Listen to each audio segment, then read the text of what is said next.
Welcome प्यारे बच्चों। Engineers gateway के यूट्यूब प्लेटफॉर्म पर मैं ललित राठी एक बार फिर से आपका स्वागत करता हूं। आशा और उम्मीद करता हूं कि आपकी पढ़ाई बेहतर चल रही होगी।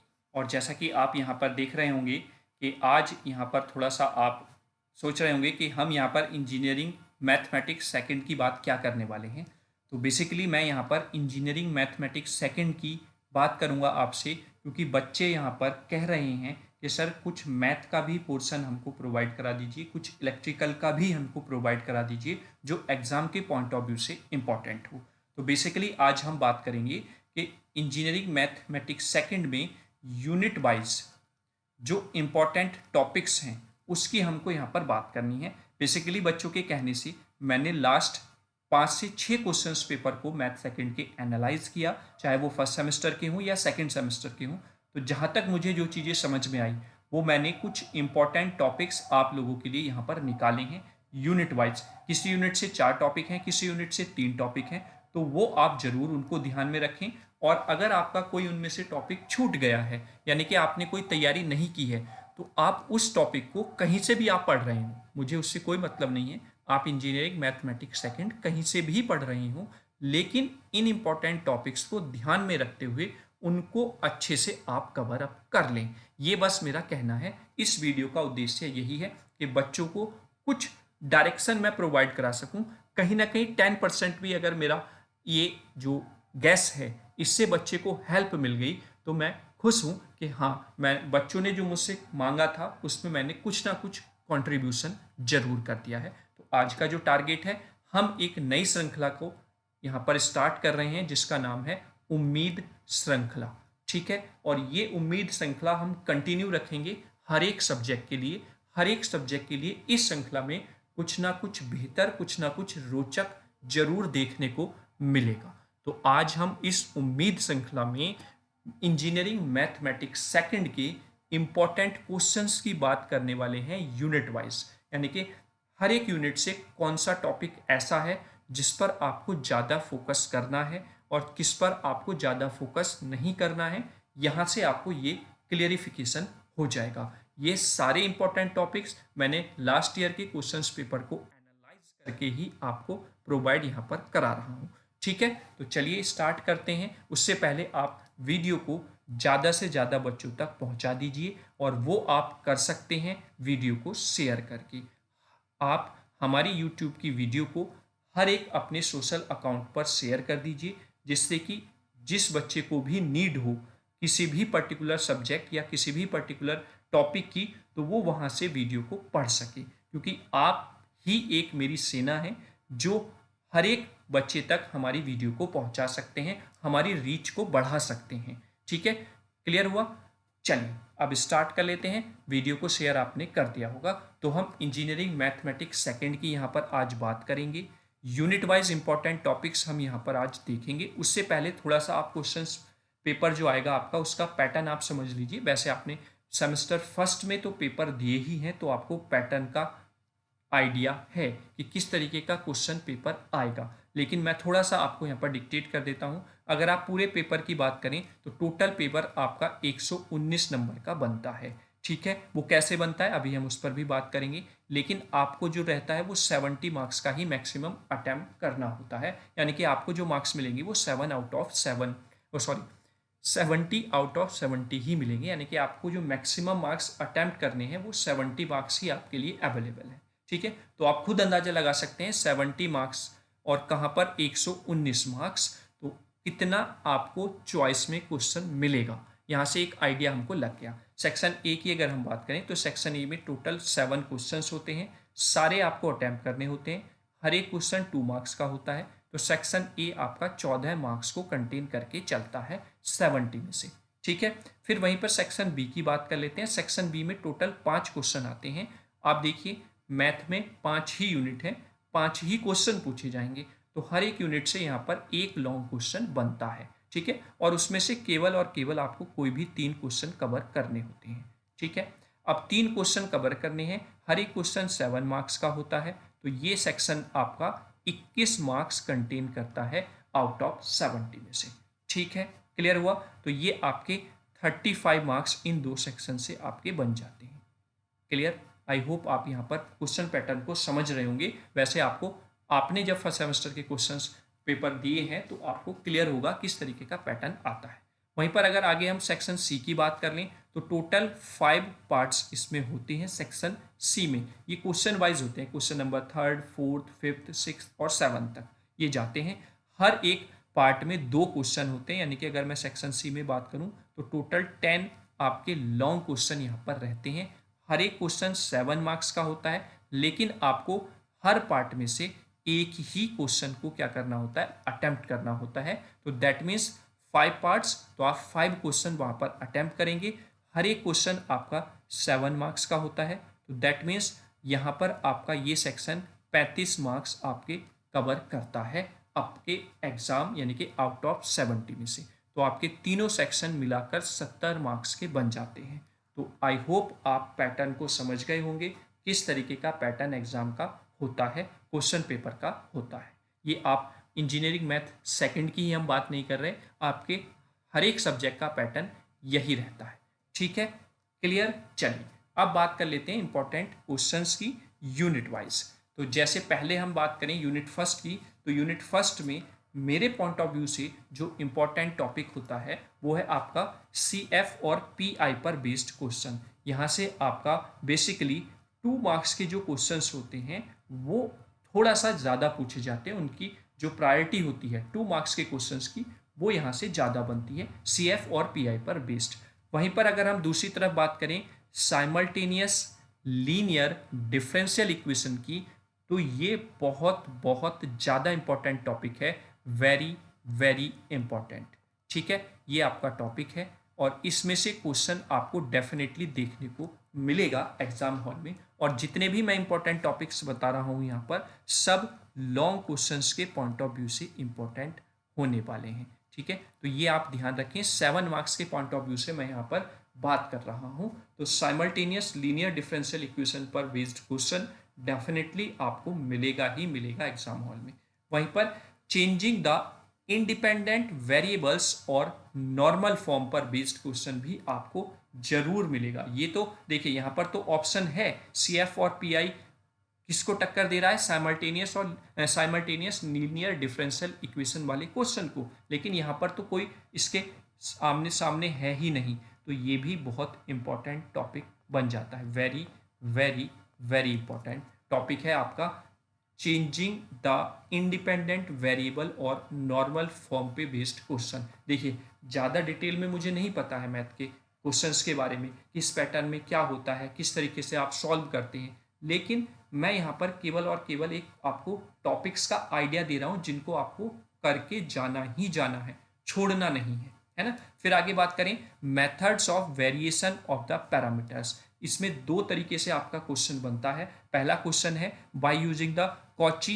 Euler equation. Cauchy Euler equation से रिलेटेड एक क्वेश्चन यहाँ से बनता है, और दूसरा linear differential equation with constant coefficient पर बेस्ड क्वेश्चन। तो यानी कि इन 2 तरीके से आपसे यहाँ पर method of variation of parameter topic से क्वेश्चन पूछा जाता है। अब इसमें से आप देख लीजिए कौन सा टॉपिक आपका छूट रहा है यूनिट फर्स्ट में, आप उसको कवर अप कर लीजिए। तो आई होप ये 3 क्वेश्चन हैं। देखिए अगर हम पेपर को एनालाइज करें तो सेक्शन बी में आपके 5 क्वेश्चन आते हैं बेटा। ठीक है, हर एक यूनिट से एक लॉन्ग क्वेश्चन, तो एक लॉन्ग क्वेश्चन तो वहां पर बनता है। फिर आप सेक्शन बी में जब पहुंचते हैं तो उस सेक्शन बी में एक क्वेश्चन में 2 पार्ट होते हैं, तो यानी कि 2 लॉन्ग क्वेश्चन यहाँ से बनते हैं। तो टोटल 3 लॉन्ग क्वेश्चन आपके यहाँ से बनेंगे। तो हर एक यूनिट से 3 लॉन्ग क्वेश्चन आपको देखने को मिलने वाले हैं एग्जाम में। तो अगर हम ध्यान से देखें तो आप इनमें से ही अगर कोई 2 टॉपिक स्ट्रॉन्ग कर लें, मैं 3 भी नहीं कह रहा हूँ, 2 टॉपिक भी अगर आप स्ट्रॉन्ग कर लें तो आपका काम बन जाएगा, क्योंकि आपको 3 में से 2 ही कवर करने हैं, एक तो सेक्शन बी में और एक सेक्शन सी में। ठीक है, तो आपका पूरा यूनिट कंप्लीट हो गया ना इस पॉइंट ऑफ व्यू से, 7 मार्क्स के क्वेश्चन के पॉइंट ऑफ व्यू से। देखिए स्मार्ट स्टडी करने का समय है। अब आपका ऐसा समय नहीं है कि आप इस मैथ का एम से उठाएं और मैथमेटिक्स के एस तक पहुंचे, नहीं। अब आप मैथमेटिक्स में जो इम्पोर्टेंट है, यानी कि मैथमेटिक्स का पूरा निचोड़ आप मैथ बोल के भी बता सकते हैं, तो यानी कि हमें उस मैथ को ही पकड़ना है, ना कि मैथमेटिक्स को कवर करना है। समझ रहे हैं मैं क्या कहना चाह रहा हूँ, है ना। तो इस तरीके से आपको फोकस करके स्मार्ट स्टडी इस शॉर्ट टाइम पर करनी है। ठीक, चलिए अब नेक्स्ट बात कर लेते हैं यूनिट नंबर सेकंड की। यूनिट नंबर सेकंड में अगर हम बात करें तो इंपॉर्टेंट टॉपिक हो जाता है simultaneous linear differential equation and ordinary differential equation solve by the Laplace transformation. वैसे तो ये यूनिट बहुत लेंथी है, लेकिन जब आप बात करते हैं इंपॉर्टेंट टॉपिक की तो उस इंपॉर्टेंट टॉपिक में एक सबसे पहले आता है साइमल्टेनियस लीनियर डिफरेंशियल इक्वेशन या ऑर्डिनरी डिफरेंशियल इक्वेशन का solution by using the Laplace transformation. Important, very very important. ठीक है, क्लियर हुआ। तो अगर आपने ये टॉपिक नहीं किया है अभी तक तो आप इसको जरूर कवर कर लें। ठीक है, दूसरा आता है आपका कॉन्वोल्यूशनल थ्योरम, जो कि लाप्लास ट्रांसफॉर्मेशन का एक बहुत ही इंपॉर्टेंट प्रॉपर्टी है। तो इस पर तो आप मोहर लगा लीजिए कि 100% नहीं 200% यहाँ से क्वेश्चन पूछा ही पूछा जाएगा, डेफिनेटली। ठीक है, तो कॉन्वोल्यूशनल जो थ्योरम है लाप्लास ट्रांसफॉर्मेशन की, इसको आप घोट कर पी जाइए। ठीक, चलिए आगे बात करते हैं Laplace transformation of periodic function and unit step function. ये लाप्लास ट्रांसफॉर्मेशन पीरियोडिक फंक्शन की बात कर लें हम या यूनिट स्टेप फंक्शन की बात कर लें, ये भी इंपॉर्टेंट टॉपिक यहाँ से बन जाता है। ठीक है, तो मैंने यहाँ पर यूनिट सेकंड से for the 7 marks point of view आपको 3 क्वेश्चन बनाए हैं और 3 ही क्वेश्चन आपसे इस यूनिट से लॉन्ग पूछे जाएंगे। ठीक है, तो हमारा काम बन गया, इन 3 टॉपिक्स को ही आप अच्छे से कवर कर लीजिए। क्योंकि मैथमेटिक्स है तो आप पेन कॉपी लेकर बैठें, नोट करते चले जाएं इन टॉपिक्स को, और जब भी आप प्रैक्टिस करें तो ऐसा ना हो जहाँ से आप पढ़ रहे हैं किसी भी प्लेटफॉर्म से कहीं से भी, आप अगर मैथमेटिक्स सेकंड पढ़ रहे हैं, आप बिना पेन का यूज़ किए बिना नोटबुक पर लिखे अगर मैथ पढ़ रहे हैं तो कुछ समझ में नहीं आएगा, बेकार आप टाइम ही वेस्ट अपना कर रहे हैं। क्योंकि जब तक आप क्वेश्चन को अपने पेन से नहीं करेंगे वो आपके दिमाग तक पहुंचेगा नहीं। आपको लगेगा कि हाँ हमें सब कुछ समझ में आ रहा है, लेकिन जब आप क्वेश्चन करने बैठेंगे तो डब्बा गुल मिलेगा आपको। ये आपकी को मैं लिख कर दे रहा हूँ, आप चाहे अभी आपके पास समय है आप इस चीज़ को आजमा के देख लीजिए। ठीक है, नोट में मैंने कुछ लिखा हुआ है 2 मार्क्स के पॉइंट ऑफ व्यू से अगर मैं बात करूँ तो यूनिट स्टेप फंक्शन और existence theorem for the Laplace transformation, ये 2 मार्क्स के पॉइंट ऑफ व्यू से इंपॉर्टेंट है। बार बार यहाँ पर इन दोनों टॉपिक्स से लाप्लास ट्रांसफॉर्मेशन में 2 मार्क्स पर क्वेश्चन बना है। ठीक है, तो आप 2 मार्क्स के पॉइंट ऑफ व्यू से इन क्वेश्चंस को भी इंक्लूड कर सकते हैं। ठीक है, clear. I hope unit number second में आपको पता चल गया होगा कि कौन से टॉपिक इंपॉर्टेंट्स हैं जिनको आपको नहीं छोड़ना है। चलिए अब बात करते हैं next unit, unit number third. तो यूनिट नंबर थर्ड में सबसे इंपॉर्टेंट क्वेश्चन बन जाता है half range cosine and the sine series for most probably range, और इसमें भी आपके 2 रेंज के क्वेश्चन बनते हैं। First one is for the limit 0 to L और second one is the for the range of 0 to पाई।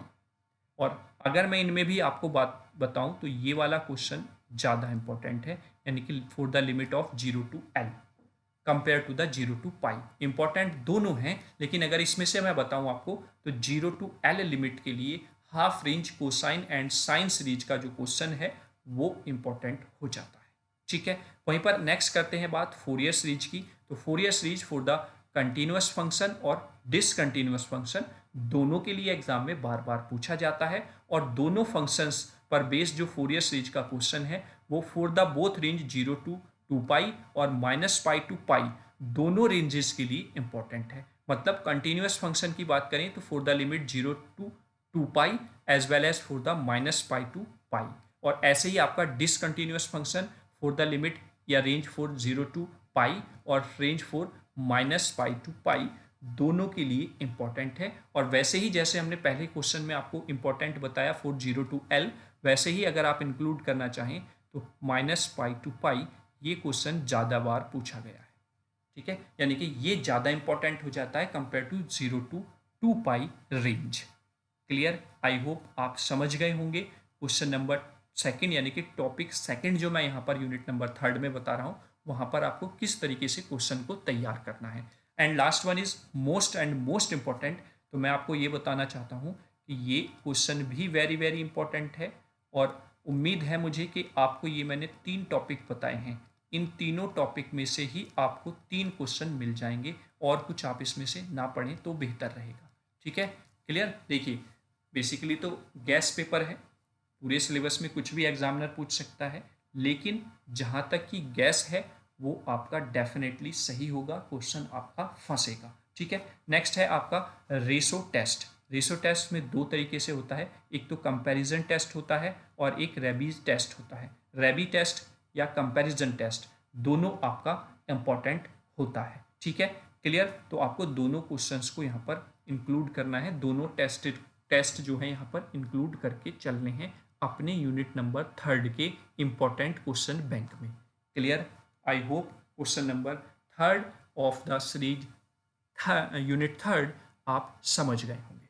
ठीक है, तो ये टॉपिक आपके यूनिट 3 में इंपॉर्टेंट हो जाते हैं। कोई सा टॉपिक अगर आपका छूट रहा है तो अभी आप उसको कवर अप कर लीजिए।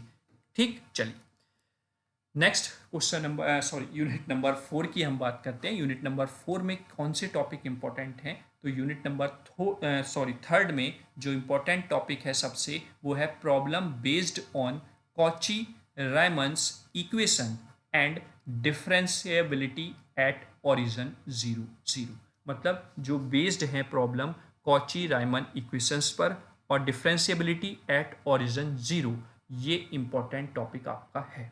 यहाँ से क्वेश्चन रिपीट होकर एग्जाम में पूछा जाता है। दूसरा इंपॉर्टेंट टॉपिक है आपका मोबियस ट्रांसफॉर्मेशन या फिर बाइलीनियर ट्रांसफॉर्मेशन।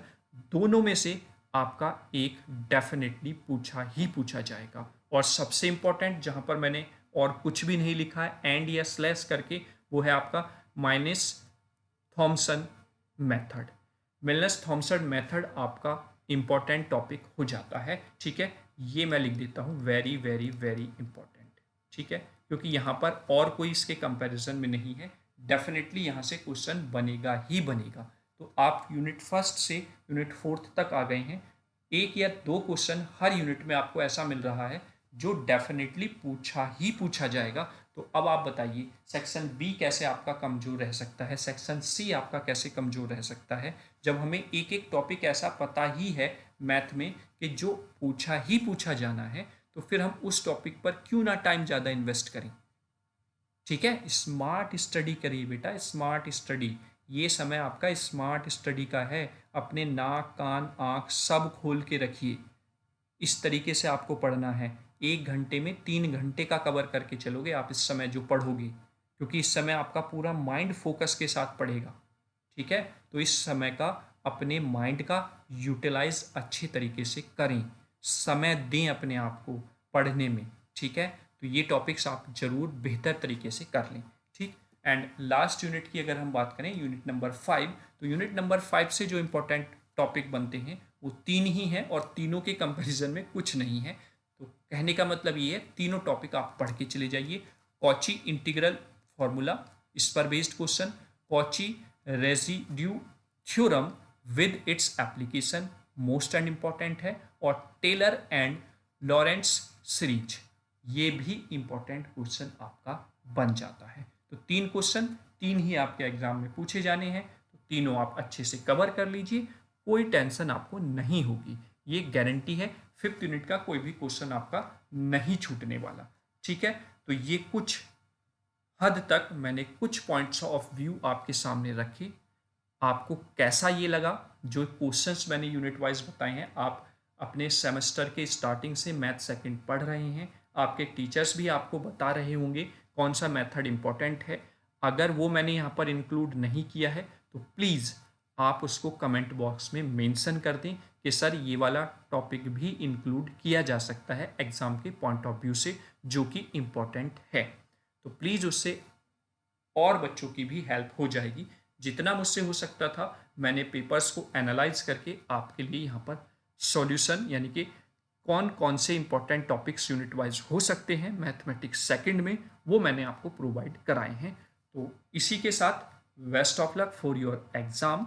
आपका एग्ज़ाम अच्छा जाए, और मैं उम्मीद करता हूँ कि कम से कम 10 से 20% आपकी हेल्प मैं कर पाया हूँगा मैथ सेकंड को लेकर, इन एक छोटी सी पहल के कारण ये जो मैंने स्टार्ट किया है, यानी कि जो मैं हेल्प आपकी करना चाह रहा हूँ, जो बच्चों ने मुझसे पूछा था या मुझसे कहा था कि सर मैथ सेकंड का भी कुछ आप करा दीजिए, तो मैंने एक छोटी सी कोशिश यहाँ पर की है।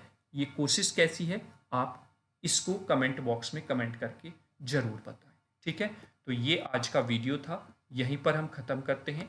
Thanks for watching this video. आपको वीडियो कैसा लगा है, कोई सजेशन आपका है, कोई टॉपिक ऐसा है जो मैं छूट गया हूँ या मुझसे छूट गया है इंक्लूड करने में, बेहिचक होकर आप कमेंट बॉक्स में कमेंट कर दीजिए। किसी भी तरीके का सजेशन हो, किसी भी तरीके का क्वेश्चन हो, आप कमेंट बॉक्स में कमेंट जरूर करें, मैं उसका रिप्लाई आपको अवश्य दूंगा। साथ ही साथ हमारे हेल्पलाइन नंबर से भी आप हमसे जुड़ सकते हैं 8273708952। इस नंबर पर आप हमसे कॉल, व्हाट्सएप, टेक्स्ट मैसेज किसी भी तरीके से जुड़ सकते हैं। आप किस तरीके से स्टडी कर रहे हैं या फिर क्या क्या समस्याएं आपको स्टडी करने में आ रहे हैं, स्ट्रेटेजी बनाने में क्या प्रॉब्लम आ रही है, वो सारी चीज़ें, सारा डिस्कशन आपका यहाँ पर हो जाएगा। There is no problem. ठीक है, तो आप वीडियो पर कमेंट जरूर करें और ज़्यादा से ज़्यादा वीडियो को शेयर करें। हमारे चैनल को अगर सब्सक्राइब नहीं किया है तो चैनल को सब्सक्राइब जरूर कर लें, बेल आइकन प्रेस कर लें, क्योंकि समय ऐसा है कि आपको हर एक वीडियो का नोटिफिकेशन टाइम टू टाइम मिलता रहे। और इस चीज़ का आप विशेष ध्यान रखें, वीडियो को ज़्यादा से ज़्यादा बच्चों तक पहुँचाएँ शेयर करने से। एक शेयर आपका कहीं पर पहुँचेगा तो आपका उस शेयर का लाभ किसी ना किसी को मिल सकता है, क्योंकि आपके सोशल अकाउंट से वो वीडियो का हेल्प ले सकता है, उसका टॉपिक या उसका एग्ज़ाम अच्छा जा सकता है। ठीक है, कोई भी कमेंट हो तो जैसा मैंने बताया कमेंट करें, वीडियो अच्छा लगा हो तो आप वीडियो को लाइक भी ज़रूर करें। ठीक है, तो चलिए, thank you for watching this video again. दिल से आप सभी का धन्यवाद। आप ही हमें मोटिवेट करते हैं बेहतर करने के लिए। ऐसे ही आप मोटिवेट करते रहिए, ऐसे ही आप हमसे कम्युनिकेट करते रहिए और बच्चों की हेल्प करते रहिए। तब तक के लिए अगले जैसे ही हम वीडियो कोई बनाएंगे उसमें मिलते हैं। जय हिंद, जय भारत।